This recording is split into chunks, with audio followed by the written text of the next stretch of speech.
Olá, queridos alunos, tudo bom? Eu espero que todo mundo esteja bem. Primeiro, eu quero lamentar que a gente não teve a possibilidade de se conhecer. A nossa disciplina é Teoria Geral do Estado e, por causa dessas questões da pandemia, nós não tivemos oportunidade de ter nenhuma aula presencial, de estarmos juntos.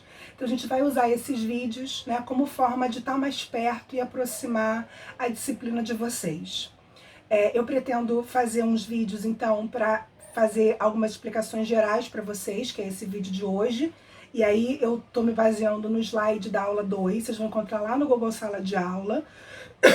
No Google Sala de Aula vocês têm os slides das aulas, a videoteca, e vocês têm também a Constituição, e tem também a biblioteca, onde eu coloquei vários livros para vocês poderem estudar e lerem o conteúdo. O slide ele vai funcionar para vocês como orientador e um grande resumo para vocês. Todos os tópicos que eu der para vocês de aula, vocês encontram nos livros. Qual livro você vai usar? Você pode me perguntar. Bom, tem vários autores. Cada autor tem uma forma diferente de explicar do outro. Eles falam dos mesmos assuntos, mas cada um ao seu modo. Você vai procurar o autor que explica melhor para você. Pode ser que um autor que eu acho muito fácil, muito simples, adoro, você odeie. Então, por isso que eu botei vários. Você vai escolher um autor, basta um livro, e você vai procurar o tema da aula lá no livro e vai ler. A leitura, ela pode ser no próprio slide, eu aconselho você a fazer. O aplicativo do Adobe tem vários videoaulas mostrando como é que faz isso. Tudo que você podia fazer no papel, ele faz hoje no Adobe. Você passa o dedinho assim e marca com marcador de texto, você clica do lado, escreve um comentário. Tudo que você podia fazer no papel, você faz hoje no Adobe. Mas se você tiver necessidade do papel, imprime. Agora, não sai imprimindo o livro inteiro, pelo amor de Deus. Primeiro, vai ficar super caro.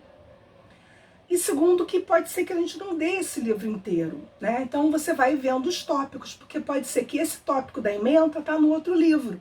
Porque nós temos 3 livros como literatura básica do nosso curso, tá? Vocês vão encontrar isso também na ementa da nossa disciplina.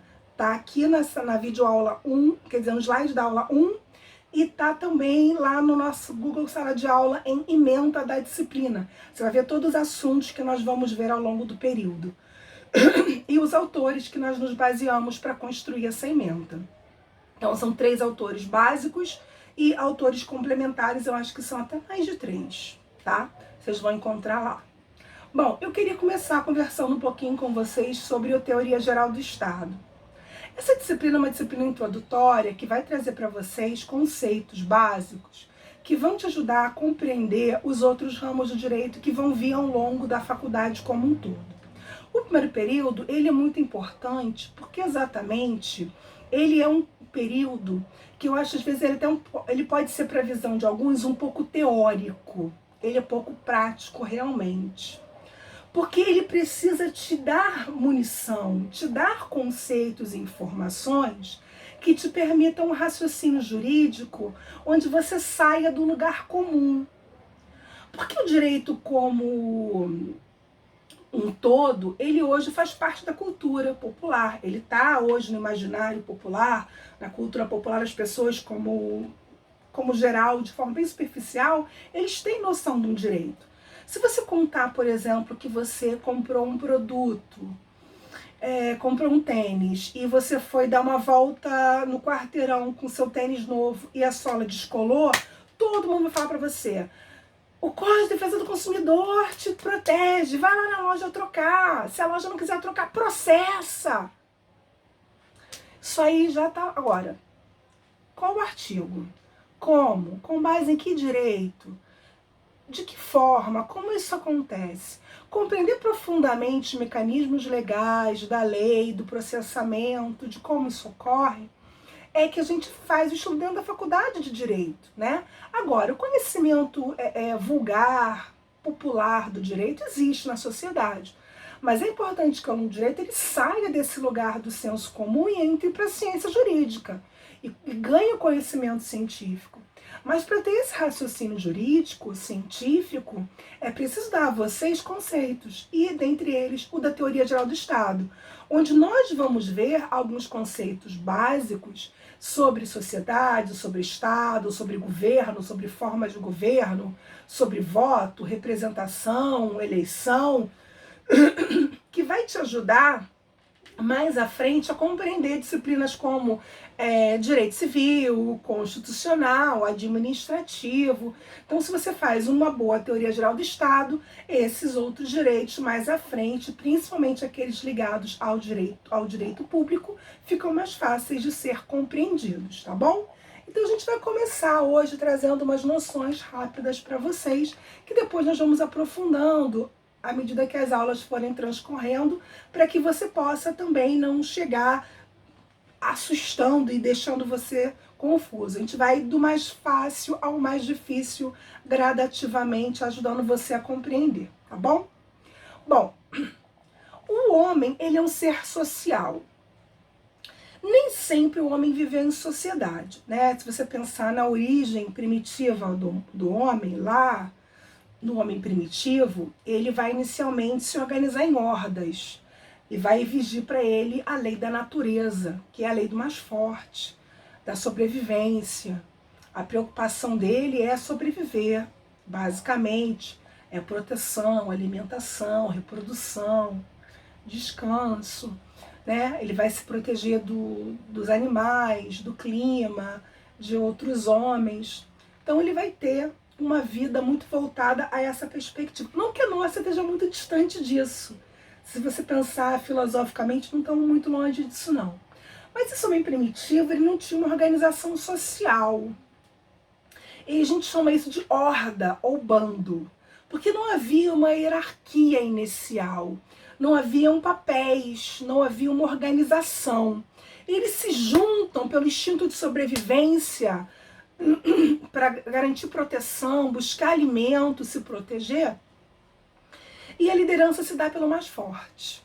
Você já deve ter visto na televisão alguns vídeos lá de animais que ficam lutando para descobrir quem vai ser o mais forte. O ser humano também teve uma existência dessa forma. E ele vai passar séculos e séculos e séculos, milênios, dessa forma, como um indivíduo coletor, em que ele coleta alimentos. Ele é nômade, ele não mora no lugar, ele não modifica muito a realidade ao seu redor, não constrói, não cria, cria muito pouco, não chega a fazer ferramenta. Se pensar no Australopithecus, que é um dos primeiros homens primitivos, ele não constrói ferramenta. Ele se alimenta do que há, folhas, raízes, animais que foram caçados por outros animais e foram abandonados, carcaças, né, que ficam ali abandonados. E ele, ao longo da sua existência, que ele vai mudando. O interessante é que se você pensar numa organização, por exemplo, de formigas, você vai encontrar quase uma sociedade ali. Tem tarefas, funções, organização, objetivos comuns, né? Mas falta à formiga algo que o homem é dotado, que é a inteligência. A inteligência humana ela é diferente da inteligência animal, porque o homem ele é capaz de aprender com outro homem. Um animal não aprende com outro animal. O homem, ele aprende com o outro, ele aprende com o ambiente, ele aprende com a observação, ele aprende com o erro, e quando ele aprende, ele muda o outro e muda o habitat onde ele vive. Então, diferente de todos os outros animais, o homem muda a sua realidade ao redor, que é muito bom e muito ruim. A gente está vendo aí hoje, né, reflexos de uma pandemia que alguns dizem que tem origem na exploração do planeta, enfim, uma série de coisas. Tem o fenômeno do aquecimento global, enfim, uma série de coisas. Você pensar nesse homem do passado, ele vai gradativamente aprendendo, se modificando e mudando a vida ao redor. O principal ponto que vai fazer com que ele vá construir uma sociedade é quando ele se fixa ao solo E de acordo com Erich Fromm, ele vai organizar-se por causa da agricultura. A agricultura é um fenômeno muito importante para o ser humano, ele é mais importante que o fogo. Porque ele fixa o homem à terra e faz com que o homem trabalhe a terra. Porque quando você antes caçava, pescava e colhia, o teu trabalho é importante, é essencial à sobrevivência, mas é diferente do trabalho transformador de uma realidade que a agricultura faz. Primeiro que ele vai ter que tornar o terreno que ele está apto ao plantio. Então ele tem que preparar a terra, que envolve dizer, tirar pedras do caminho, pedras grandes, carregar para distância, criar ferramentas. Mais tarde ele vai usar animal, ele vai derrubar árvores, ele vai ter que criar uma série de coisas para permitir ele plantar e colher. E com isso garantir a sobrevivência em um lugar. Porque quando ele é nômade e ele não conhece geografia, norte, sul, leste, oeste, nada, ele muitas vezes se colocava em risco. Porque ele está caminhando em busca de alimento, de um lugar com clima melhor, e nem sempre ele vai encontrar na frente dele. Isso podia ser a vida ou a morte do grupo. Quando ele começa a se fixar e perceber que o lugar onde uma planta sobrevive, ele, homem, também sobrevive, ele percebe que ali há as condições para a vida. Então ele vai procurar um terreno fértil, um bom clima e água. Quando ele se fixa, ele começa então a transformar esse terreno para plantar. Ele vai começar a criar lugar para estocar, para guardar alimento, para comer. Ele vai precisar criar um abrigo para ele, porque nem sempre lugar que tem um ótimo clima, tem água, tem abrigo. Então ele vai precisar criar abrigo.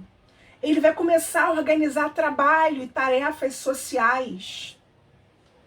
Ele vai começar a perceber que a liderança apenas da força não vai ser tão importante, que eu preciso de alguém que conheça o clima, que tenha uma noção da natureza, que tenha uma inteligência para governar. E dizer, planta agora, colhe amanhã, enfim, quando planta, quando colhe. Que a força bruta tenha a sua função, que ela vai existir nos guerreiros, nos guardas, nos soldados, né? E vai haver a religião, você vai começar a organizar socialmente esse grupo. E esse grupo, então, começa a se organizar em torno dessa propriedade que inicialmente é coletiva. Mas eu vou dizer para vocês, tudo que é coletivo nem sempre dá certo, muito difícil para o ser humano. Trabalho coletivo, sua propriedade coletiva, muito complicado. Se hoje a gente briga por trabalho em grupo, por morar no mesmo ambiente, como um prédio, por exemplo, ser vizinho, você imagina num homem primitivo. Então era mais complicado ainda. Então alguns homens começaram a falar assim, eu tô cansada desse grupo, tô de saco cheio desse pessoal, e falaram assim, ó, peraí, ó, a partir de hoje, esse pedaço aqui, ó, que eu trabalhei, é meu. O trabalho individualizou o homem, ele percebeu que ele podia sozinho tomar conta daquilo, porque ele tem força e inteligência para aquilo. Ele se separa do grupo, isso se acha forte o suficiente para não precisar tanto do grupo para se defender. E ao contrário, ele acha que o grupo está sugando ele. Aí ele se separa. Porque quando ele se separa do grupo, não é sem conflito. Vai ter briga pelo melhor pedaço de terra, pela melhor localização, vai ter morte, vai. Isso vai acontecer na história do humano. Mas acontece um fenômeno, que até então a sociedade primitiva era calcada na mulher. A mulher como figura sagrada protegida por todo aquele grupo, porque a mulher gerava a vida.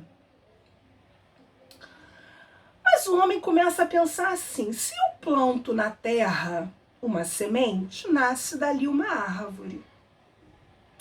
Quem é o dono da árvore? Quem é o dono do fruto? Aí você vai dizer, quem plantou, quem cuidou. Muito bem. Quem é o dono dos filhos? Inicialmente se pensava, a mulher, porque fala que deu a luz. Mas vai pensar, mas peraí, a mulher só tem filho se eu vou lá e boto a minha semente. Se eu não tenho relação sexual, ela não tem filho. Então quem está botando a semente sou eu, ela é só um vaso. Daí vem a ideia do vaso escolhido. Ela é um vaso. Ela é um receptáculo. O filho é meu. Tanto que na nossa sociedade, ainda hoje, os filhos levam o nome do pai, que são propriedade, né? Vamos assim, de costumes ainda, embora juridicamente não exista a propriedade de pessoas, né? Mas na história era assim. O filho era a propriedade do homem, por isso levava o nome dele. E a mulher precisou se tornar propriedade masculina para se garantir o quê? Que aquela prole era daquele homem. Porque saiu da mulher, é dela. Agora, e quem botou a semente ali? Foi mais de um? Foi um? Quem é o pai?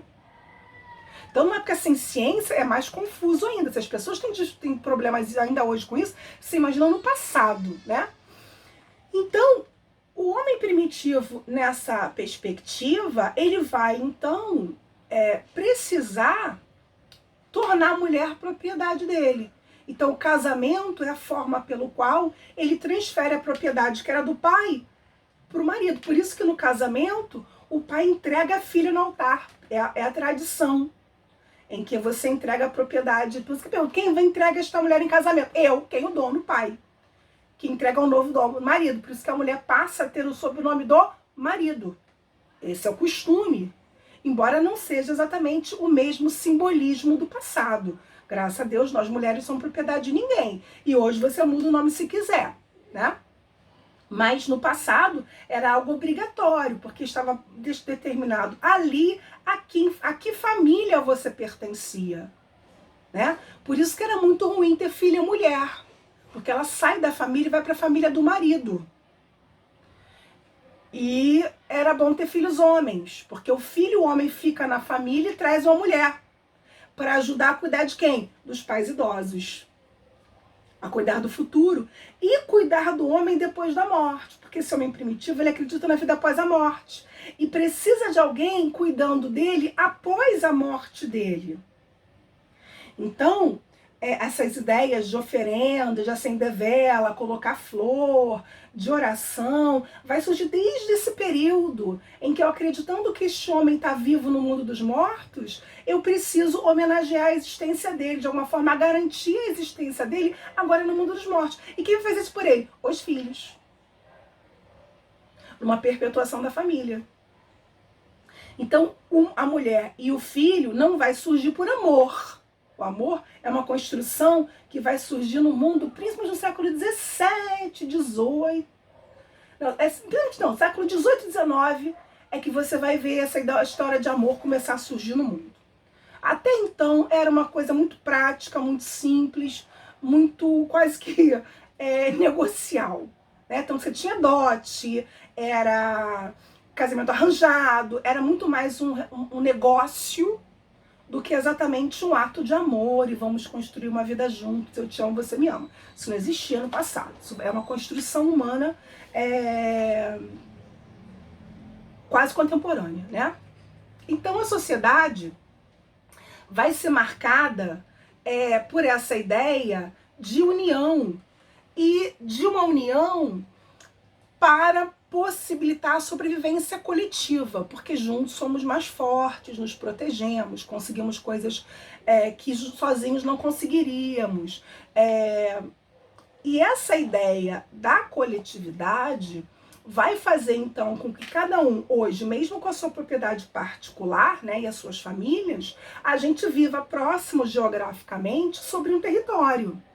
E se formem as sociedades, os grupos de pessoas, né, que vão ter identidades. Tanto que você vai ver, às vezes, é possível você identificar, pode até ser por aspectos estereotipados, ou até mesmo de preconceito, você poderia até dizer isso, que você conseguiria identificar que certas pessoas vieram do lugar X, da cidade Y, do país Z. Né? Seria possível, porque você é fruto da sociedade. Né, daquela cultura e daquela organização, porque o homem é um ser social. Eu sou influenciado, eu influencio, eu recebo cultura, eu assimilo cultura, eu modifico a cultura. Então, essa forma de viver e de organizarmos é algo mundial. Você vai encontrar essa questão em todo o planeta. Você vai encontrar raros indivíduos que vivem de forma isolada. a grande esmagadora maioria da população vive em sociedade. E juntos, né, por mais que às vezes a gente brigue, tenha problema com o outro, juntos buscamos alcançar nossos objetivos coletivos e individuais, né, existindo uma interdependência social. Então essa ideia de sociedade vai existir desde a antiguidade, fascinando os filósofos, né? Que inicialmente vão ser os primeiros cientistas do mundo, que vão tentar entender o homem, a sociedade, o divino, as relações, e vão de alguma forma tentar fazer um raciocínio mais sistemático, racional, menos ligado às ideias míticas, né? E religiosas, que têm fundamentos em lendas, tradições, em mitos, né? Lembrando a todos que mito é algo que não é verdadeiro, tá, gente? Eu sei que hoje mito foi ressignificado aí na linguagem popular das pessoas, né? Mas na ciência jurídica aqui, mito tem significado de algo que não é verdade, tá? Narrativa fantasiosa inverídica. Se puder pegar o dicionário, você vai ver isso. E essa organização social, ela vai ter influência de grandes pensadores, como Montesquieu e Rousseau. O Montesquieu na ideia do espírito das leis, em que ele vai trazer para a gente a ideia das leis naturais e da separação dos poderes, né? Legislativo, executivo, judiciário. E o Rousseau na ideia do contrato social, em que para explicar a sociedade, ele vai acreditar e vai entender que nós fizemos um pacto coletivo. Não na expressão literal, tá, gente? Figurado. É como se todos nós tivéssemos feito um pacto social, um contrato, em que abríssemos mão de parte do nosso poder pessoal, entregássemos esse poder pessoal ao Estado, para que ele nos gerisse e nos administrasse e fizesse por nós. Então, por exemplo, no passado, quando o Estado não tinha as funções que tem hoje, todo mundo andava armado. Eu sei que eu desejo de alguns agora que isso volte, eu sei que isso acontece, mas hoje não há necessidade real de todo mundo andar armado, porque nós temos a figura da polícia. A polícia é a força estatal, é o braço autorizado da lei, né, para o exercício da força, para a consecução do bem comum. Então, o que muitas vezes acontecia? Acontecia o desentendimento e as pessoas marcavam duelo. Iam para um lugar, para uma praça, atrás da igreja em algum lugar, iam fazer um duelo. E quem ganhasse sobrevivia, quem morria perdia. Quer dizer, quem perdia morria, aliás. Então, esse duelo era uma forma que eu tinha de fazer justiça, de honrar minha família, de lavar o meu nome, de lavar o nome da minha família, de resolver um problema. Hoje eu não preciso fazer mais isso. Me colocar em risco meu marido, meu filho. Não, eu vou ao Estado. Se alguém, de uma forma, violou meu direito, me prejudicou, foi violento contra mim, eu vou ao Estado pedir justiça. Eu não preciso tomar a justiça nas próprias mãos.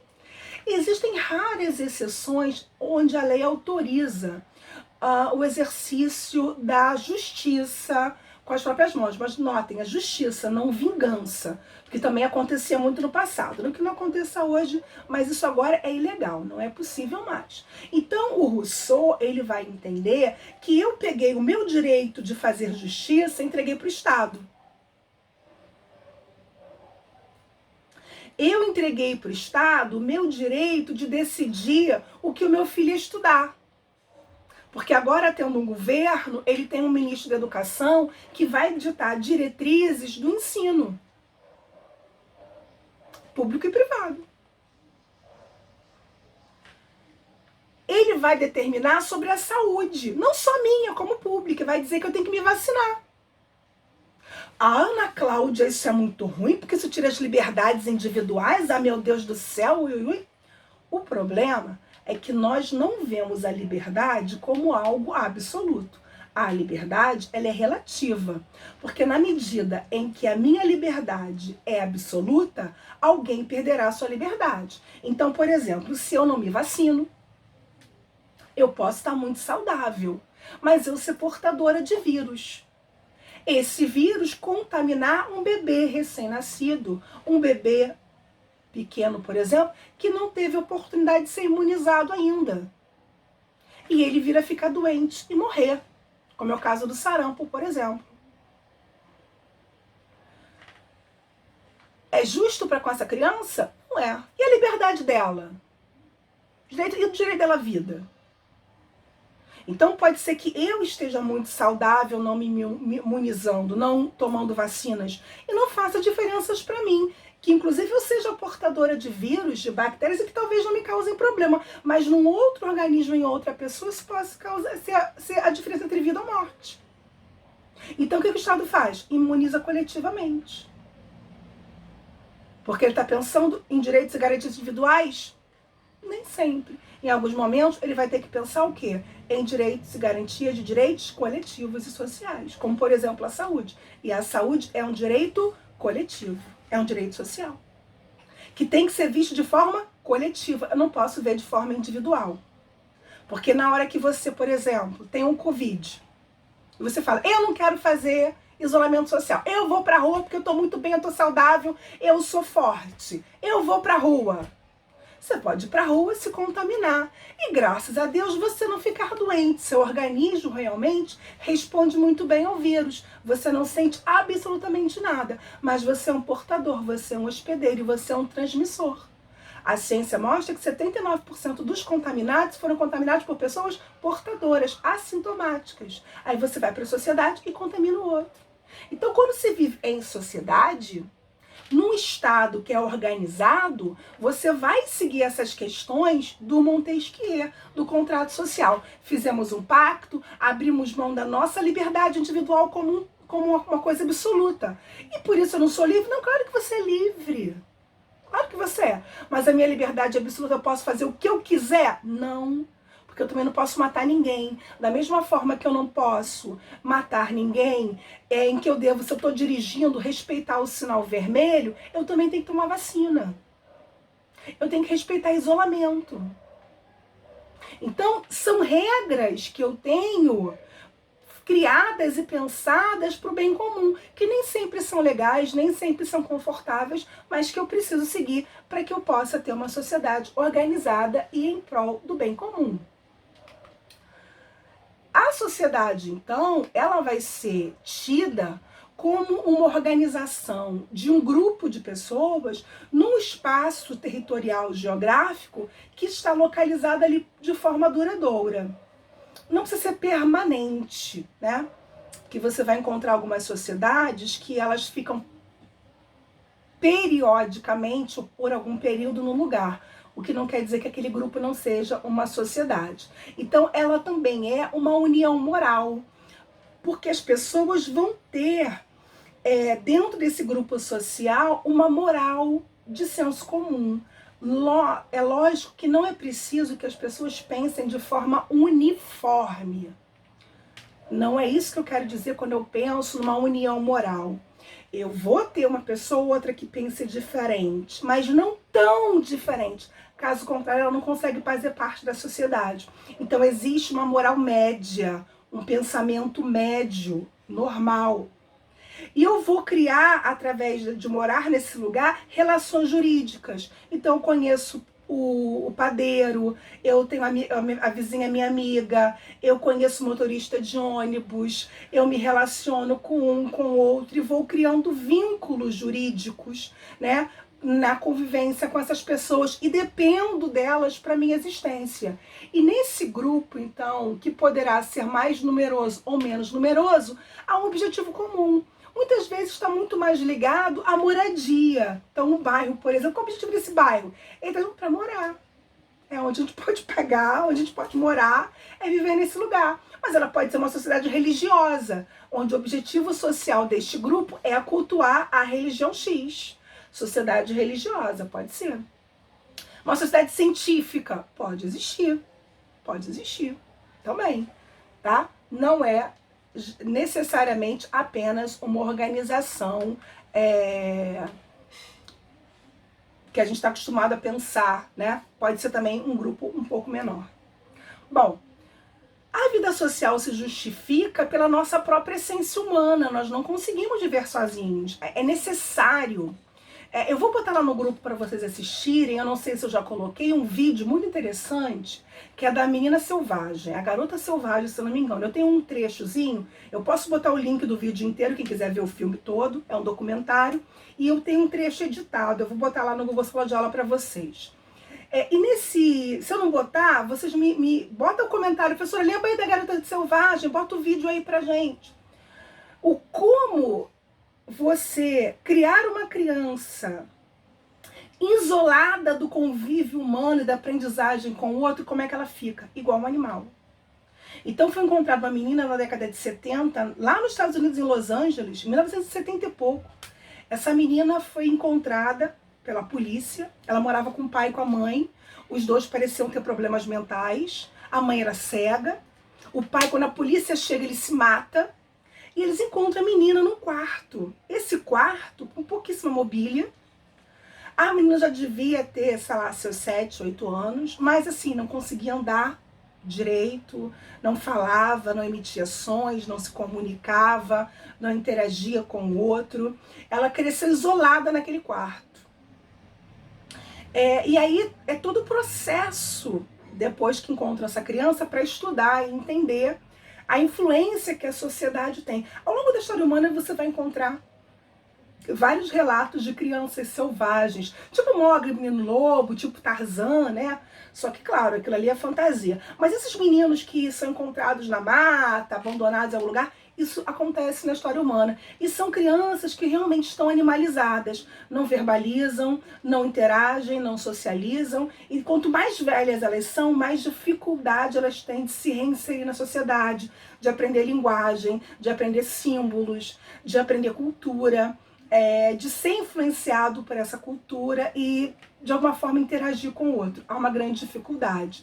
Então, o que nos torna humanos é a humanidade. É estar com outros seres humanos. E quanto mais a sociedade evolui, mais humanos nós ficamos. Não a evolução tecnológica, né, e intelectual, mas a evolução moral do indivíduo, que vai fazendo com que a gente cada vez faça leis melhores, cada vez sejamos mais justos, mais iguais e mais livres, né? Porque, por exemplo, você vai ver na Alemanha, não tem catraca no trem. Você compra o ticket na bilheteria e entra sem catraca, sem cercados, sem nada. E senta para ir pro trem. Aqui no Rio, tem cercado, tem catraca, tem segurança. Por que essa ausência de liberdade?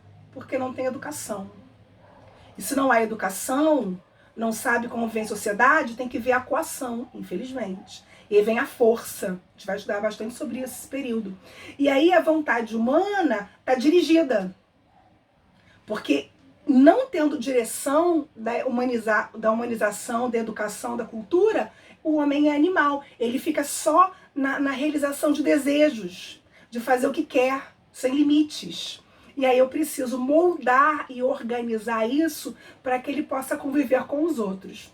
Tudo bem?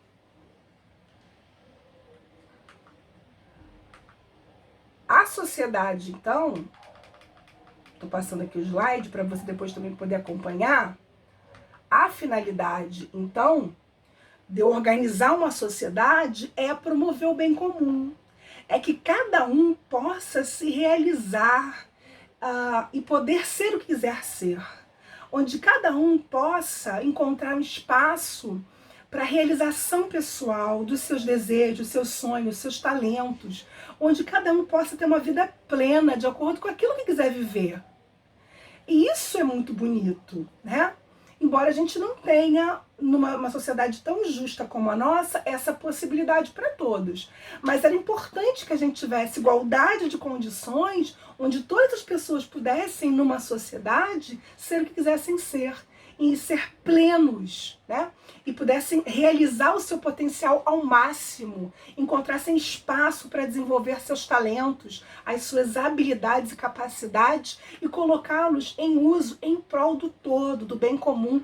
É lindo, né? Mas ainda não conseguimos efetivamente fazer isso ainda em nossa sociedade. Nós temos ainda na sociedade uma ordem jurídica e uma ordem, né, como um todo, ou seja, limites. Para que a gente pudesse estar convivendo aqui agora, eu sei que agora a gente está convivendo bem isolado, né? Então está mais fácil um pouco, mas quanto mais próximo a gente está, mais limite precisa existir. E existe um limite pessoal nosso. E esse limite vai se encontrar em regras de etiqueta, de educação, de higiene, de religião.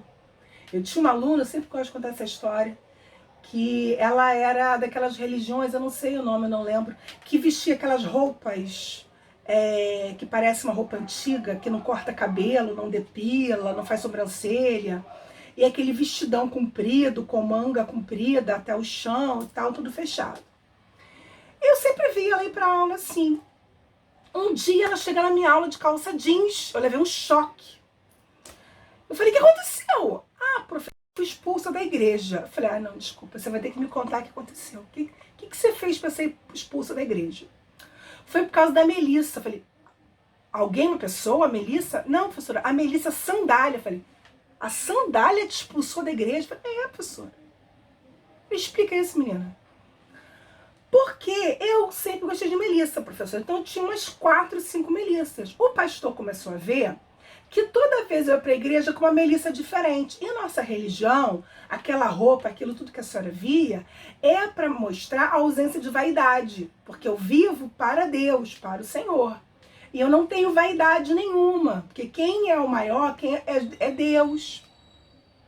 Então eu não podia ter vaidade. Aí ele falou pra mim, ficar trocando de sapato, ter essa sandália Melissa é vaidade, porque é uma sandália cara, é uma sandália que você não precisa ter, tem salto alto, ou você escolhe ou a Melissa ou a igreja.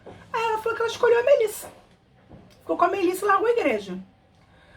Não sei se a escolha dela foi boa ou ruim, mas por que ela não seguia esta regra com relação à visão de vaidade, de roupa, de vestimenta, desse código de costumes, né, de comportamento desse grupo? Ela teve que sair desse grupo, dessa sociedade, né, que no caso era religiosa. E existe também a regra jurídica. Não tem nenhuma lei que proíba você de usar Melissa. Você pode usar Melissa à vontade, se você quiser. Ter quantas o seu dinheiro pagar. Não roubando Melissa de ninguém. Pode ter quantas Melissa seu dinheiro puder pagar. Não nos incomodamos com isso. Mas agora, a hora que você vai numa loja e furta uma Melissa ou rouba uma pessoa para pegar a Melissa dela, aí sim a ordem jurídica vai aí e vai atuar. Porque existem comportamentos que a lei, o Estado, a sociedade não quer. E aí não é mais um grupo, não é o pastor, é o grupo social que fez uma lei, que é o Código Penal, que diz que eu não posso subtrair nada de ninguém para mim. Beleza? Então essa ordem jurídica também compõe a sociedade.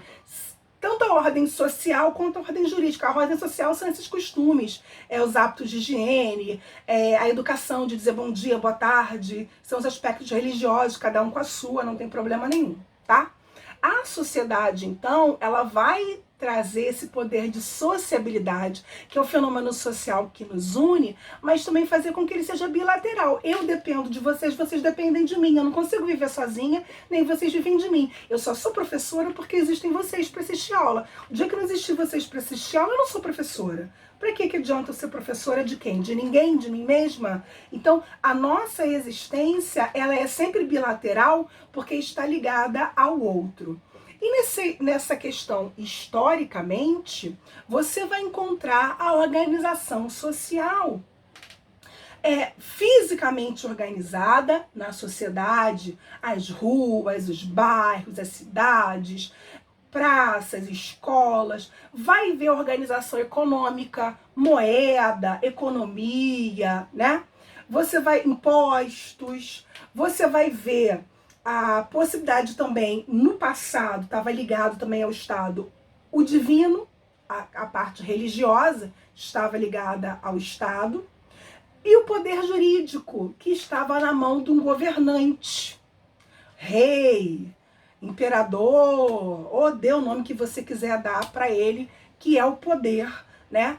Que emanava de uma pessoa, de uma família, de um grupo, e que colocava todo o restante sob o seu poder, sob o seu domínio.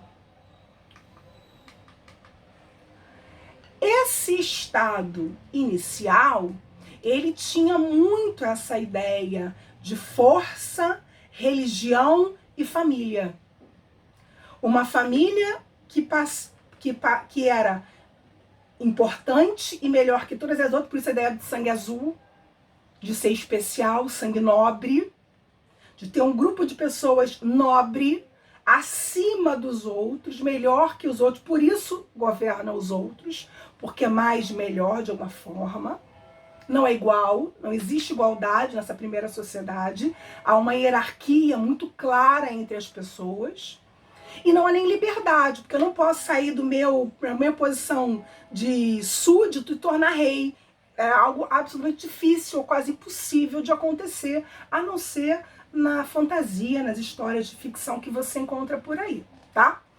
Então, nessa origem desse estado do passado, você vai encontrar isso em índios, na Grécia, no Egito, nos Incas, essa organização no Oriente, em que você tem uma organização muito semelhante de sociedades, né? E a origem do Estado vir de uma família poderosa, que ou é rica ou se torna rica com poder.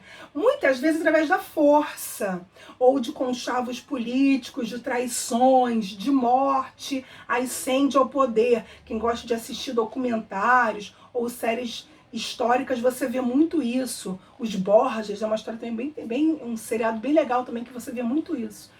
E você vai ter essa construção de poder, né? Centrado numa família, num grupo de nobres e num enorme grupo de pessoas que é o povo, os súditos, que trabalha para sustentar esse Estado e que o sustenta através dos impostos. Mas a gente vai deixar esse papo para um outro dia, depois a gente vai aprofundar essa ideia numa próxima aula.